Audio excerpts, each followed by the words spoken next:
ہمارے ایک دوست تھے، ان کی بیٹی کی شادی تھی، تو میں کبھی نہیں جاتا ایسے موقعوں پر اس قسم کی جگہ پر، لیکن اس نے میری اتنی منت کی کہ میں شرمندہ ہی ہو گیا. میں نے کہا اچھا بھائی میں آ جاؤں گا. اور پھر اس نے مجھے تسلی دلائی کہ وہاں سارا الگ الگ ہے، عورتوں کا انتظام الگ ہے، مردوں کا الگ ہے. پی سی لاہور میں. تو میں نے کوئی 30-32 برس کے بعد اس ہوٹل میں قدم رکھا. ماضی کے دھندلکوں میں جھانکتے جھانکتے کتنی صبحیں کتنی شامیں وہاں گزری ہوئی تھیں غفلت کی. تو میں جب وہاں سے نکلنے لگا کھانے کے بعد، تو عورتیں نکل رہی تھیں، اکثر بے پرد تھیں.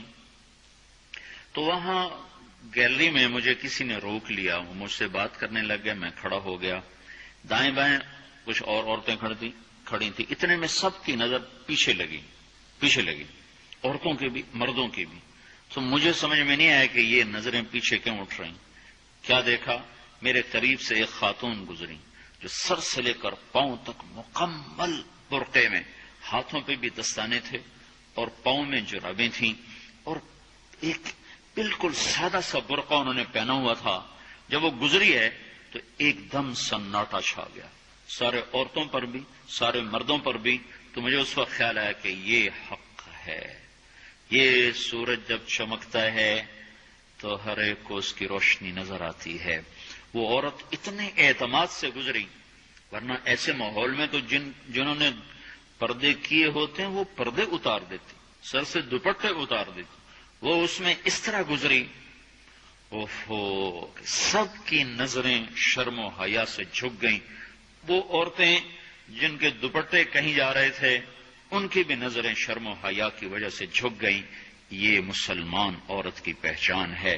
یہ فاطمہ کی بیٹی ہے، یہ خدیجہ کی بیٹی ہے. یہ مغرب کی ننگی بیٹی نہیں ہے کہ جہاں ماں بیٹی کا تصور ختم کر دیا گیا ہے. اب وہ گندگی ہماری طرف پھینکنا چاہتے ہیں، وہ ہمیں یہ گند چاٹنے پر لگانا چاہتے ہیں، اور ہم اللہ کی منت کر رہے ہیں یا اللہ تو اس نظام کو توڑ دے. ہماری تو بے بسی ہے.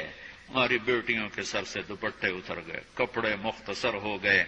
عجب حال ہے. حیا پتہ نہیں کہاں ہی روٹ کے چلا گیا، نظر ہی نہیں آتا. پہاڑوں میں جا کے بھی ڈھونڈا، وہاں بھی نہیں ملا.